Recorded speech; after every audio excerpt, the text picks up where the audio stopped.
Assalamualaikum warahmatullahi wabarakatuh. Innal hamdalillah nahmaduhu wa nasta'inuhu wa nastaghfiruh wa na'udzu billahi min syururi anfusina wa min sayyiati a'malina. May yahdihillahu fala mudhillalah wa may yudlil fala hadiyalah. Asyhadu an la ilaha illallah wahdahu la syarikalah wa asyhadu anna Muhammadan abduhu wa rasuluh. Sallallahu alaihi wa ala alihi wa ashabihi wa man tabi'ahum bi ihsan ila yaumiddin, amma ba'd. Al-akhwat rahimani wa rahimakumullah. Alhamdulillah, kita di siang hari ini kembali lagi melanjutkan kajian kitab Min Aqta'i al-Azwaj wa Zaujat, kesalahan suami istri. Di hari ini alhamdulillah kita akan tamat dan selesai dari kesalahan suami, yaitu kita membahas kesalahan 32 dari kesalahan suami. Dan ini adalah kesalahan yang terakhir yang beliau sebutkan dan kumpulkan di kitab beliau ini. Kata beliau rahimahullahu ta'ala, As-saniyah wassalasun, ke-32, Qillatul qana'ati wat tatallu'i ila ghairi zaujah. Sedikit qanaahnya, sedikit atau kurang merasa cukup dengan istrinya yang ada dan suka melirik selain istrinya. Ini masalah besar. Ada dari sebagian suami yang sifatnya seperti ini. Tidak merasa cukup dengan istrinya, suka melirik perempuan lain. Ini kesalahan yang sangat besar dari kesalahan seorang suami. Minal azwaji man huwa qalilul qana'ah bima ladaihi. Di antara para suami itu ada yang sedikit sekali memiliki rasa cukup terhadap apa yang dia miliki, terhadap istri yang dia punya. Nah, ini bahaya sekali. Kalau seperti ini muncul timbul, seorang bisa jatuh dalam perselingkuhan, perzinahan, na'udzubillah. Bahkan ini penyakit sangat berbahaya. Dan kalau penyakit ini ada pada seorang, dia walaupun punya 2 istri, 3 istri, 4 istri, itu susah. Bisa saja dia berzina dengan wanita lain. Karena dia sudah tidak bisa menikahinya karena sudah punya 4. Tapi tidak adanya rasa cukup terhadap istri yang dia punya, membuat dia jatuh dalam kesalahan besar. Di antara suami ada yang seperti itu, na'udzubillah. Semoga kita semua dihindarkan dari suami yang seperti ini. Katsirut tatallu'i ila mahasini ghairi. Terlalu sering melihat keindahan orang lain, perempuan lain selain istrinya. Fala yaqna' bima wahabahallahu walau kana katsiran 'azima. Dia tidak bersikap qanaah, tidak merasa cukup dengan apa yang Allah hibahkan, apa yang Allah Subhanahu wa ta'ala berikan kepadanya walaupun banyak dan besar. Lebih. Wala yurihu qalbuhu min ana'it tatallu'i ila ma indal akharin walau kana qalilan hakiran. Dia lebih sering melihat yang dimiliki oleh orang lain, walaupun yang dimiliki oleh orang lain itu adalah sedikit dan rendah. Na'udzubillah. Walihada tarahu yahsudu ikhwanah wa aqaribah wa zumala'ah wa bizaujatihim. Oleh karena itu, karena sifatnya yang seperti itu, Kamu melihat dia sering hasad kepada saudara-saudaranya, hasad kepada kerabatnya, hasad kepada teman-temannya, hasad kepada istri dari istri temannya. Naudzubillah. Iya. Wa tarahu yukthiru min aqdi al-mawazin al-muwazanat wal muqaranat baina halihi wa halihim. Kamu melihat orang seperti itu, ya, selalu menimbang dan membanding-bandingkan. Hati-hati akhwat, ummahat, kalau suami tak mulai berkata, itu istrinya si sana bagus sekali, lebih bagus. Oh, hati-hati, itu sifat yang salah. Berarti dia suka melihat istrinya orang lain. Tidak merasa cukup dengan istrinya. Iya. Dia selalu membanding-bandingkan. Dia tidak paham bahwa setiap orang itu adalah ada kelebihan dan kekurangannya. Harus paham. Dia antum lihat, kata beliau, selalu membanding-bandingkan, menimbang-nimbang antara dia dan mereka orang lain itu. Fayadunnu ana ulaika yan yuna'imuna bi'isyati afdal min.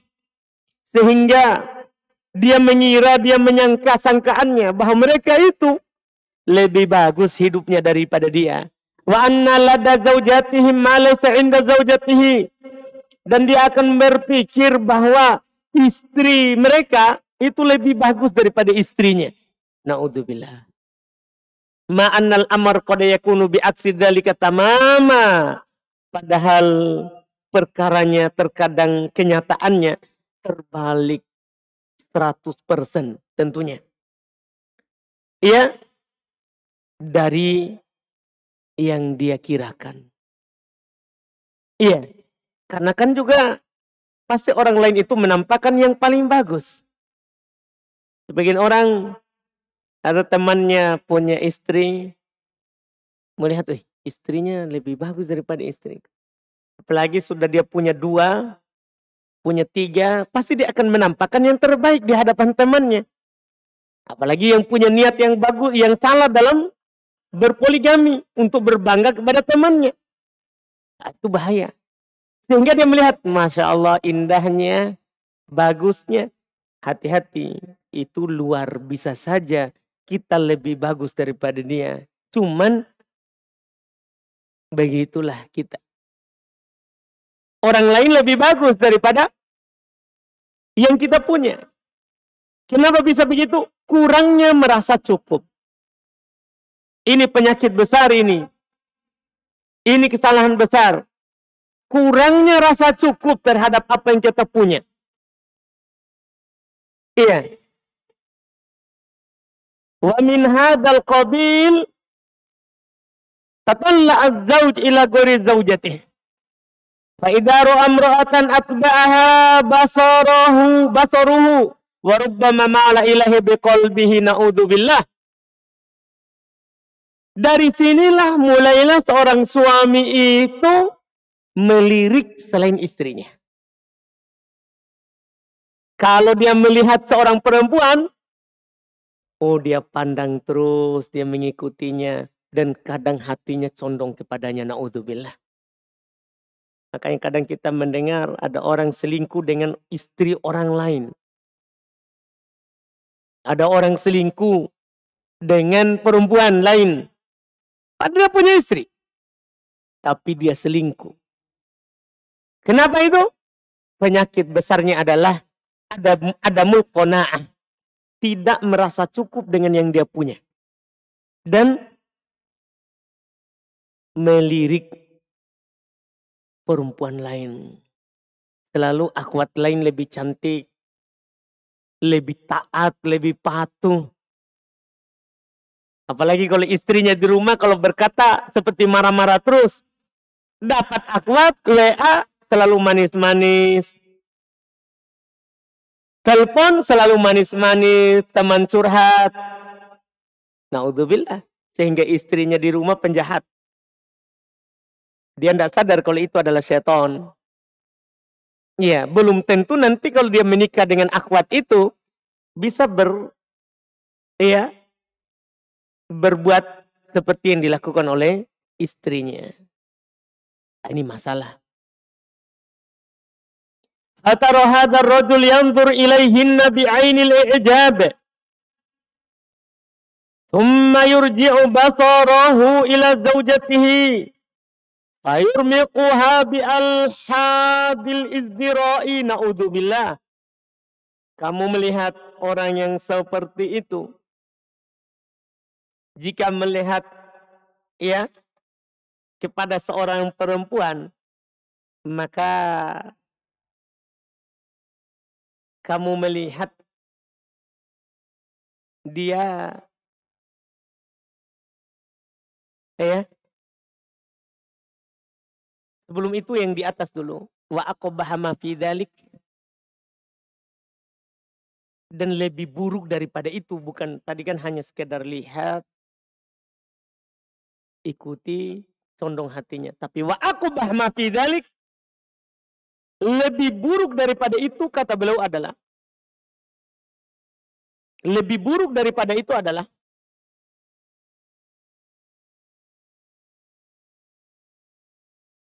ayyamudda basarahu ilal mudi'at wal mumassilat warraqisat. Dia sukanya melihat kepada mudi'at, para penyiar, ya, artis.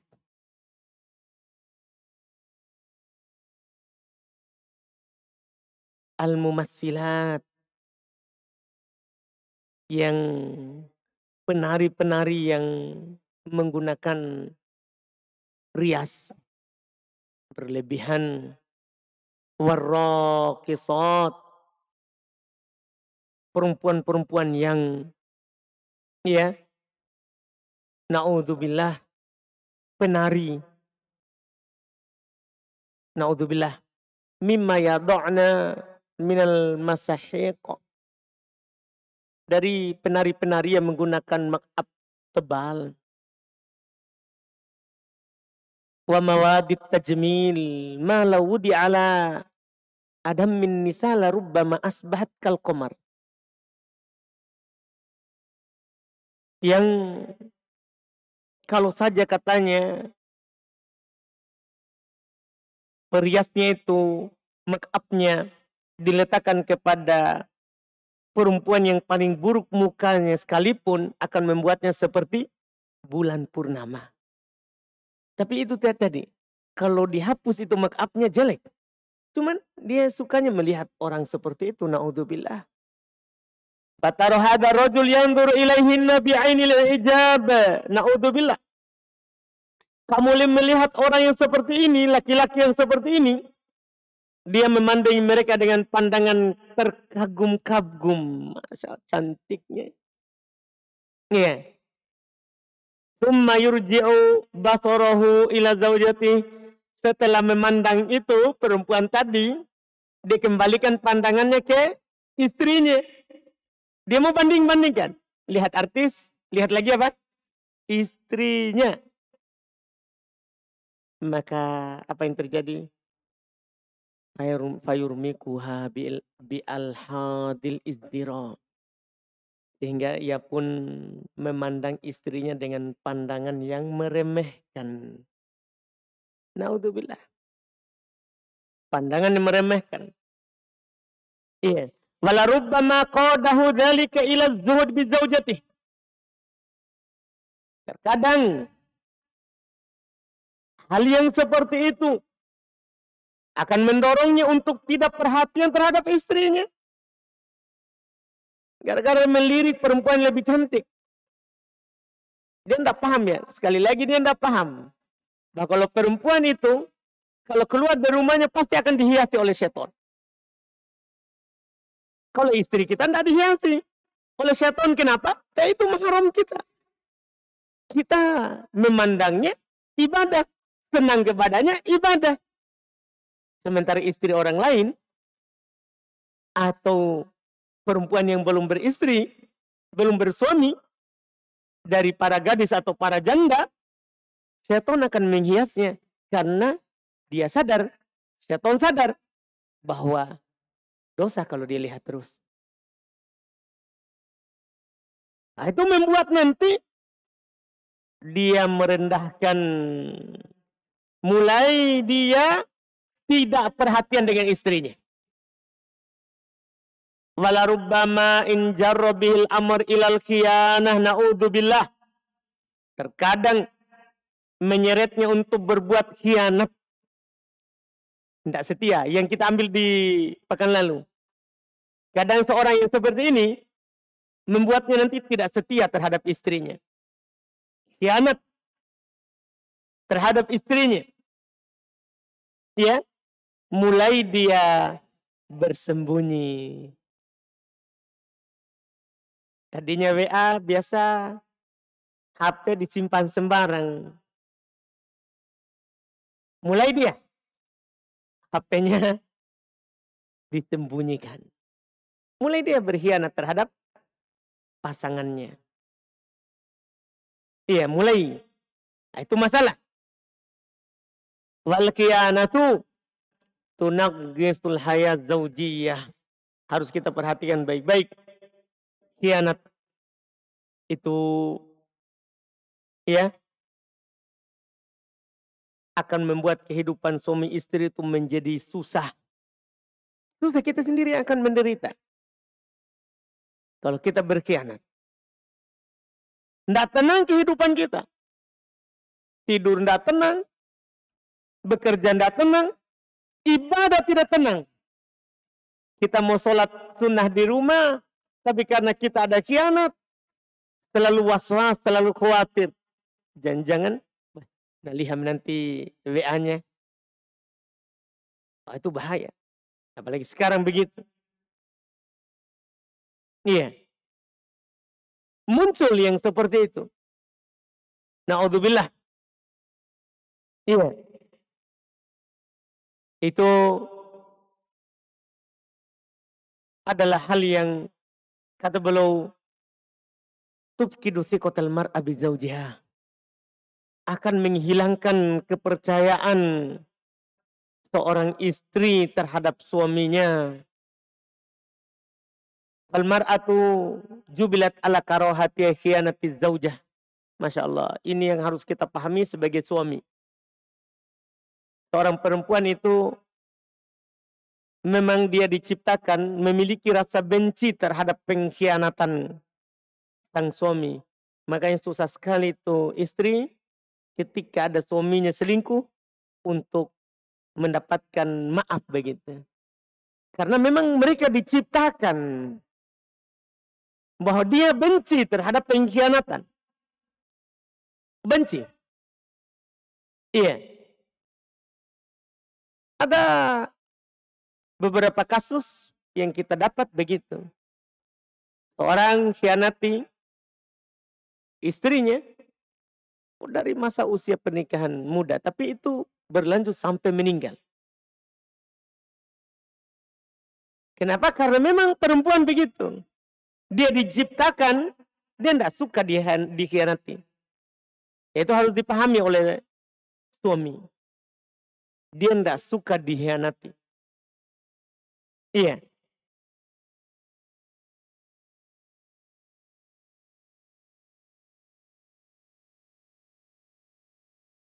Bahkan beliau bilang adalah la aktsar min ayyi amrin akhar.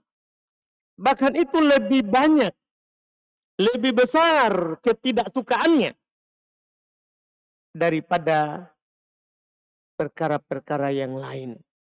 Rasa bencinya terhadap pengkhianatan itu lebih besar daripada perkara apapun. Perempuan paling tidak suka untuk dikhianati. Karena bahaya itu.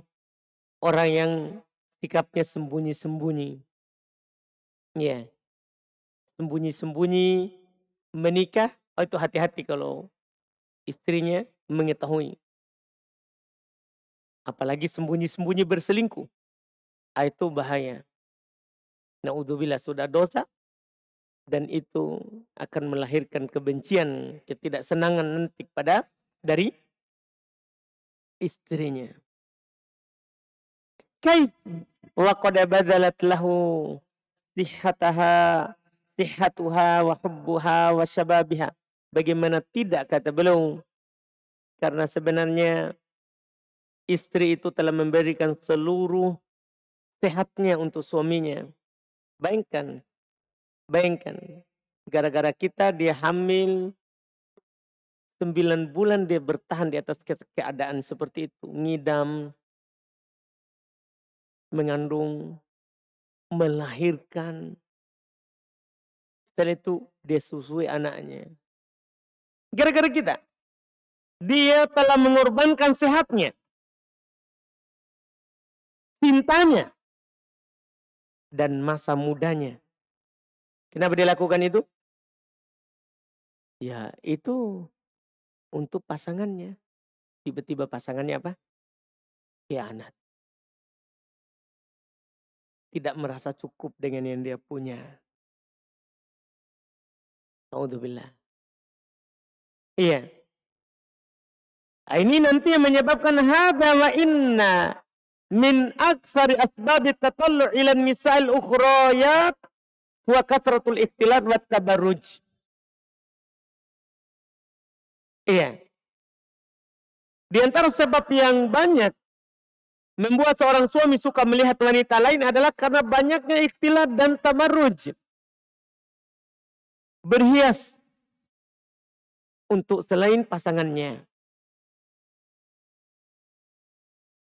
Walihada takthurul khiyana fil buldanil wal mujtami'at allati tashi'u fiha al-ibahatil wal fujur.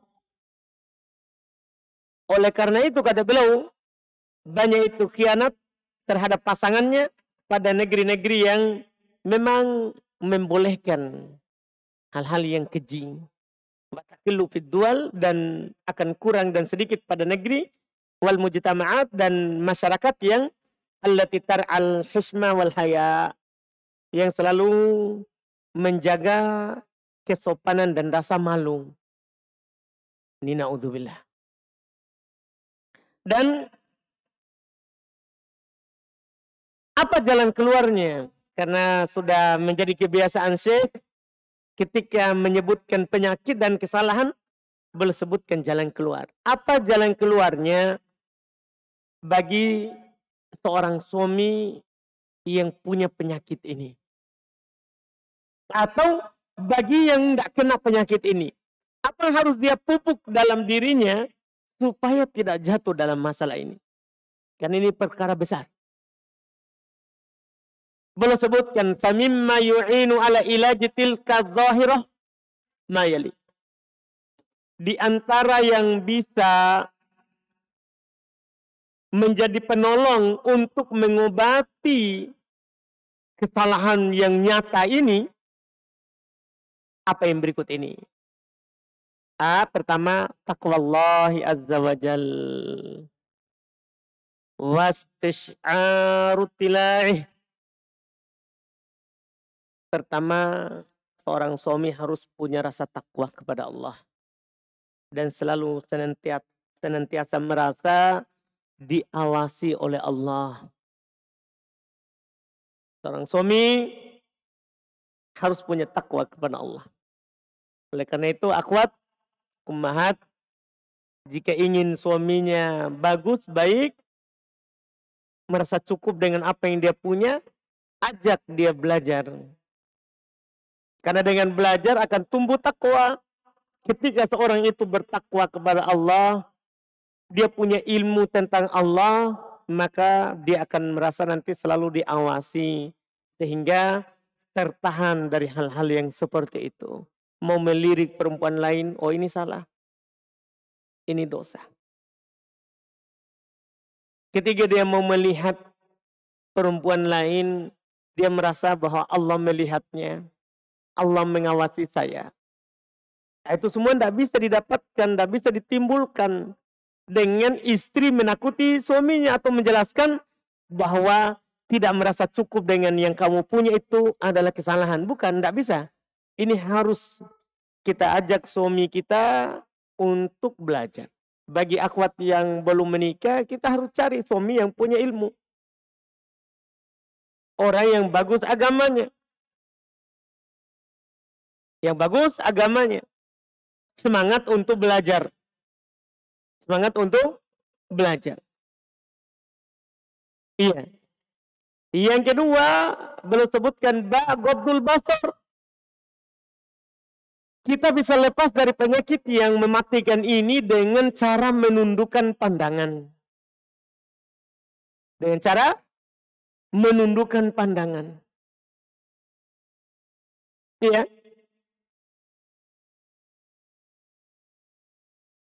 Karena orang yang menundukkan pandangan berarti dia telah taat kepada Allah. Karena Allah perintahkan kita untuk menundukkan pandangan. Kemudian yang kedua, hatinya akan tenang. Kemudian yang ketiga, dia akan menjaga agamanya. Dan yang berikutnya, tentunya dia akan selamat dari hal-hal yang akan merusak hubungannya dengan keluarganya, dengan istrinya. Yang ketiga, luzumul qanaah. Ini penting sekali. Senantiasa bersikap qanaah. Senantiasa bersikap merasa cukup dengan yang dimiliki. Dan beliau katakan, فَإِذَا لَزِمَ الْعَبْدُ الْقَنَاعَةَ أَشْرَقَتْ عَلَيْهِ شُمُوسُ السَّعَادَةِ. Apabila seorang itu senantiasa bersikap qanaah, selalu merasa cukup dengan yang dimiliki, maka akan terbit kepadanya matahari kebahagiaan. Iya. Allah Subhanahu wa taala telah mengajak kita wala tamuddanna 'ainaika ila ma matta'na bihi azwajan minhum zahratal hayatid dunya linaftinahum fih wa rizqu rabbika khairu wa abqa. Janganlah kamu tujukan kedua matamu kepada sesuatu yang telah kami berikan kepada orang-orang yang kami berikan hal lebih berupa kehidupan dunia. Ingat, itu kata Allah Subhanahu wa taala, linaftinahum fi. Itu adalah kami menguji mereka dengan hal itu. Dan ingatlah, warizqu rabbika khairu wa abqa. Pemberian Rabbmu itu lebih baik dan lebih kekal. Apa yang kita punya, itu yang lebih baik untuk kita. Bukan apa yang orang lain punya. Bukan. Yang kita punya itu lebih baik. Dan beliau singgung setelahnya, ya, terkait dengan istri. Kita melihat bisa saja istri orang lebih cantik daripada istri kita. Tapi itu Allah kasih ke kita. Maka Allah tahu itu yang terbaik untuk kita. Kalau kita punya seperti yang orang lain punya, bisa saja kita tidak bisa seperti sekarang misalnya. Kita bisa ta'lim, bisa taat kepada Allah, kita bisa menjalankan sunnah. Iya. Karena beliau juga singgung, percuma misalnya, kata beliau kita punya istri cantik, tapi tidak taat.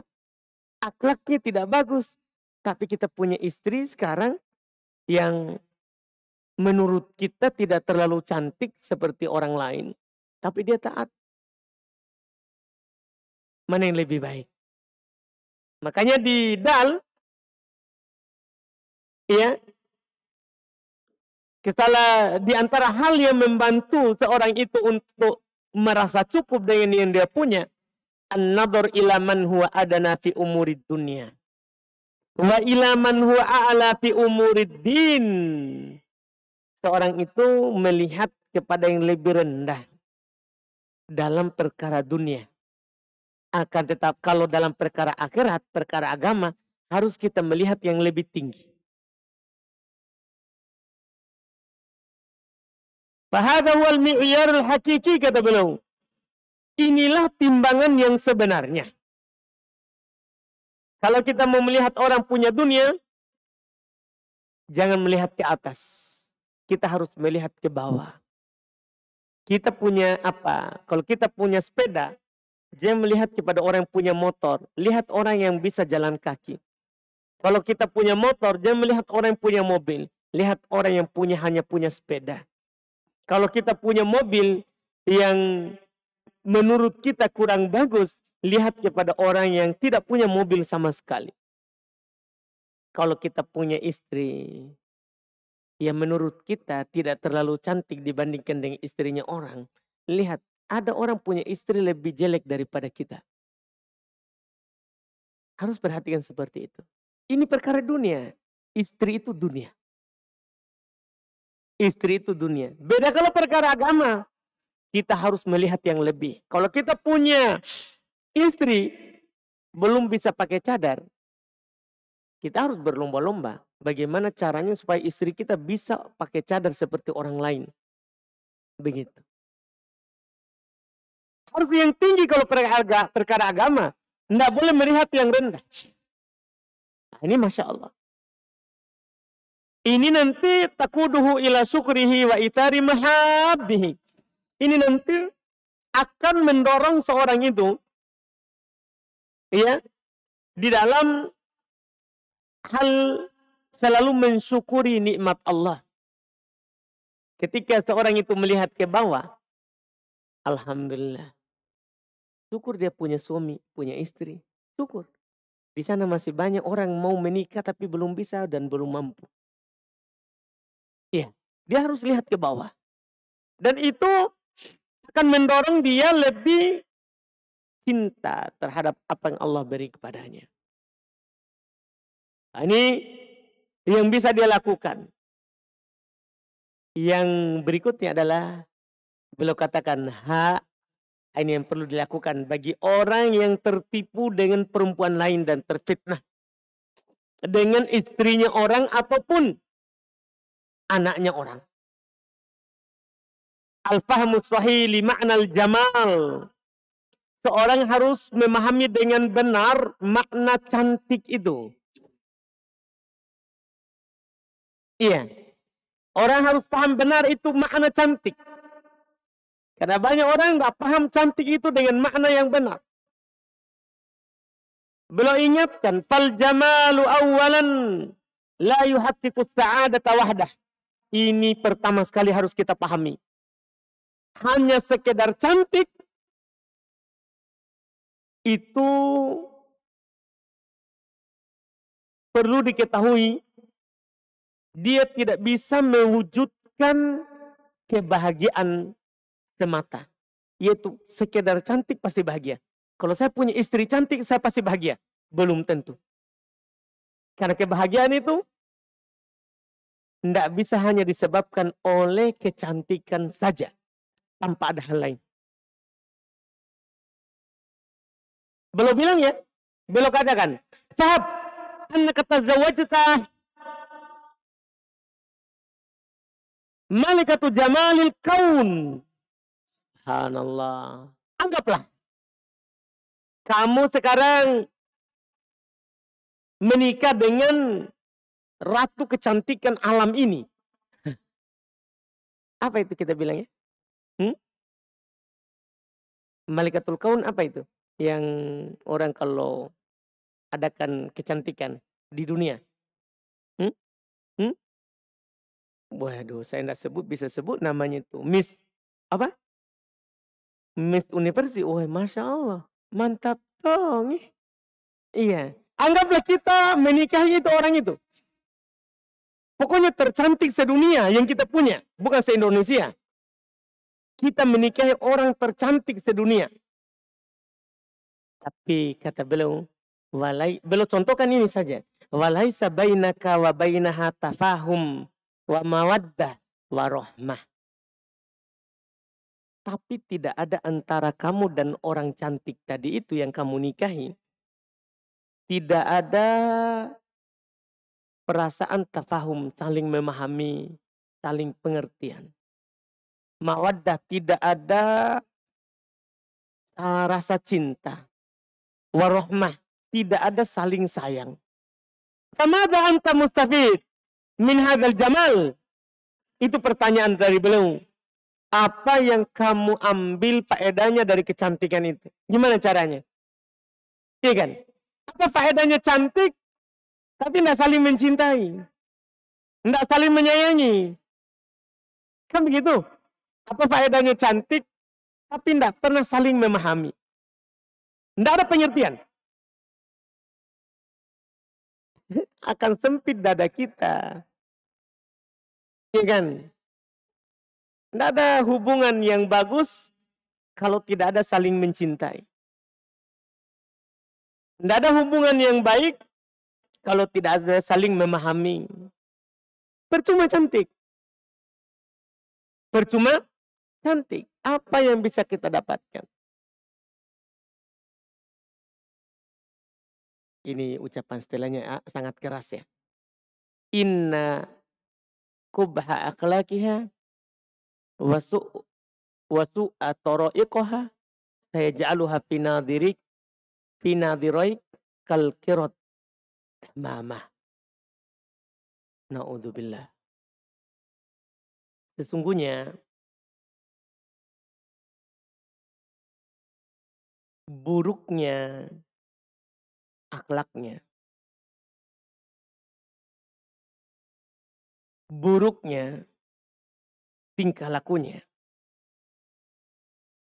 itu saya ja'aluha fi nadhirik, akan menjadikannya di pandanganmu kal kirat, seperti monyet. Seperti monyet. Damamah, bukan monyet biasa, tapi monyet yang buruk mukanya. Itu dibilang cantik tapi jelek. Iya kan? Cantik memang badannya, tapi akhlaknya buruk, itu menjadikan orang itu seperti monyet. Seperti monyet. Iya. Itu masalah. Makanya harus pahami cantik itu yang bagaimana. Iya kan? Cantik itu bukan hanya sekedar luar. Luar itu bisa cantik kalau kita senang terhadap dalamnya. Akhlaknya bagus, adabnya bagus. Makanya Nabi Shallallahu Alaihi Wasallam beliau pernah mengingatkan tungkahul mar'ali arba. Perempuan itu dinikahi karena 4 alasan. Limaliha wali hasabiha wali jamaliha wali diniha. Fadfar bidatid din taribat yadak. Perempuan itu dinikahi karena 4 perkara. Hartanya, keturunannya, itu nasabnya, kecantikannya, dan agamanya. Kata Nabi, pilihlah perempuan yang memiliki agama. Taribat yada, kamu akan beruntung. Kamu akan beruntung. Pilih yang punya agama.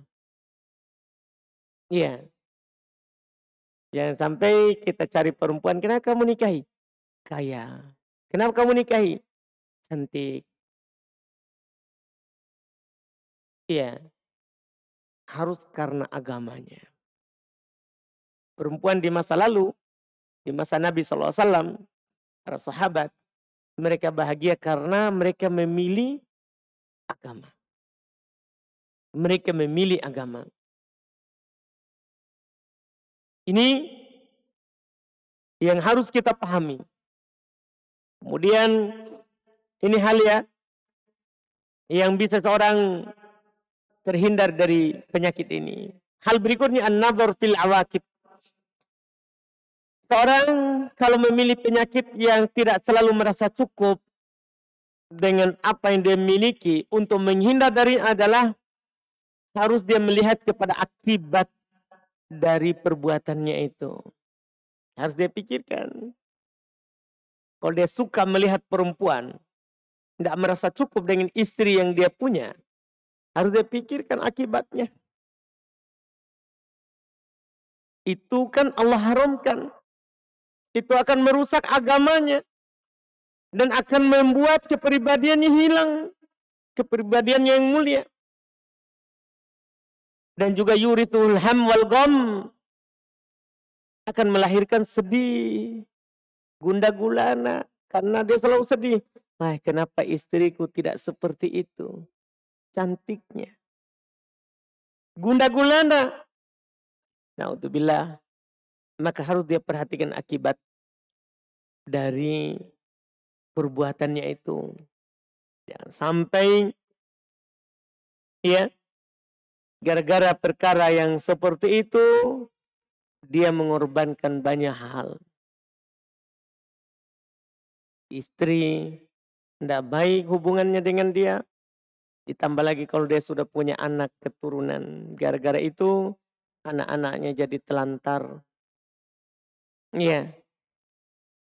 Anak-anaknya jadi tidak diperhatikan. Tidak dipedulikan pendidikan agama, akhlaknya. Karena bapaknya mempraktekkan hal yang tidak bagus. Hal yang tidak baik. Harus dia pandang akibatnya. Belum lagi, kan ini dosa.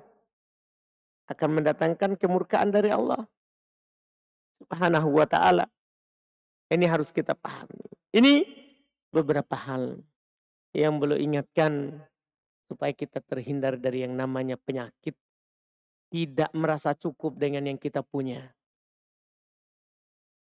Dan alhamdulillah dengan ini kita selesai ya dari kesalahan suami. Insyaallah ta'ala di pertemuan yang akan datang kita akan masuk di pembahasan kesalahan istri. Semoga akhwat tetap istiqomah hadir walaupun itu akan membahas kesalahannya. Ingat belum tentu kita jatuh di situ.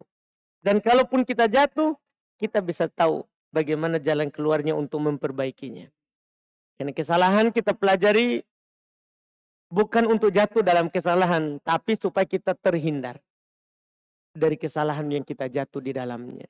Semoga apa yang kita kaji dari kesalahan-kesalahan suami ini bisa menjadi pelajaran untuk kita semua, ya, untuk memperbaiki kehidupan keluarga kita, hubungan suami istri, ya, di dalam ya kehidupan berumah tangga. Kita cukupkan, mohon maaf kalau dalam kesalahan suami ini banyak yang disinggung dan banyak mungkin yang tersinggung.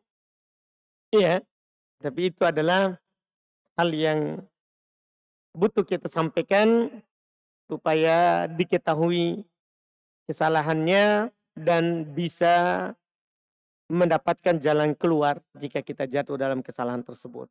Insya Allah di Jumat depan berarti kita sudah masuk di kesalahan istri. Kesalahan istri itu lebih sedikit dibandingkan dengan kesalahan suami. Karena suami kesalahannya ada 32 tadi sampai tadi. Sementara istri kesalahannya belum sebutkan hanya 26 saja. Jadi perbedaannya banyak. Lebih banyak kesalahan suami dibandingkan dengan kesalahan istri. Dibandingkan dengan kesalahan istri. InsyaAllah ta'ala semoga kita dimudahkan untuk membahasnya di pertemuan yang akan datang. InsyaAllah ta'ala kita cukupkan. Subhanakallah hamdik. Asyhadu an la ilaha illa anta astaghfiruka wa atubu ilaik. Assalamualaikum warahmatullahi wabarakatuh.